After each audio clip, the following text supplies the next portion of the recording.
Maram Faye Sall gis nga àddunaa ngi nii de li ngeen ji Sénégal ak li ngeen fi liggéey xaajaat bi kenn fayeegu leen ko te gëm naa ni bi nga leen fayee xaaj bi yéen ñëpp di ngeen dee dem safara parce que ay nit yu safara ngeen ay nit yu seytaane ay nit yu bon soxor te yées waaw ñun yërëmuñu leen sax ndax yërëm leen sax nekk nit yu seytaane la ak nekk naafeq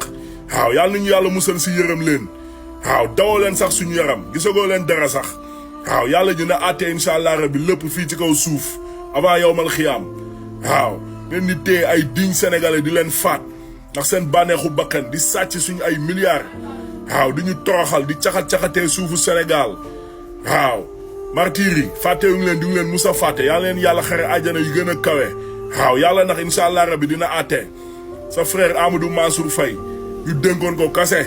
waaw parce que yow la nekk sa frère mu am lii yëpp si alal ay milliards yu dul jeex ay suuf yu dul jeex mais xanaa joueur Sénégal yi sax ay Sadio Mané ak ñoom ñëpp boo leen dajalee mënuñu am lii yëpp fii ci biir Sénégal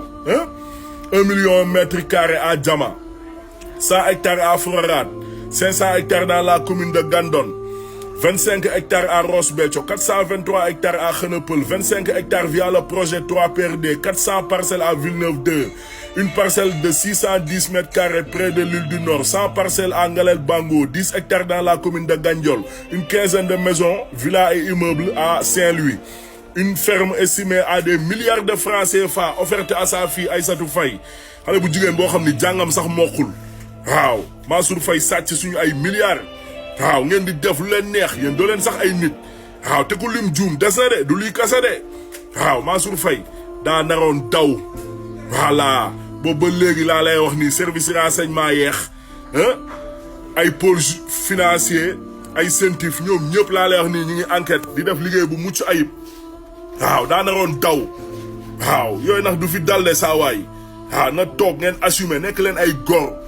waaw tu la ferme fi nañ téye di rey sénégalais yi ngaangoo si yéeyoo si yàbbiwoo si jabaru président Ousmane Sonko fii la génn di la ñaan en tant que femme waaw faale woo ko ngay def lu la neex yi nga doon def yëpp sénégalais yi xam nañ ko dëkk bi dafa xat président Ousmane Sonko ak jabaram ak ay doomam fii ngeen leen tëj si bërëb waaw si de kër góor gi mënuñu dem mënuñu dikk waaw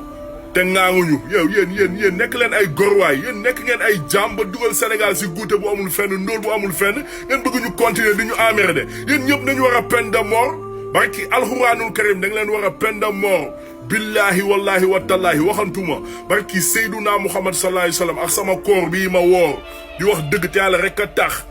Sénégal bu dee dëkk bu normal da nga leen war a peine de mort dajaleen yéen ñëpp faat leen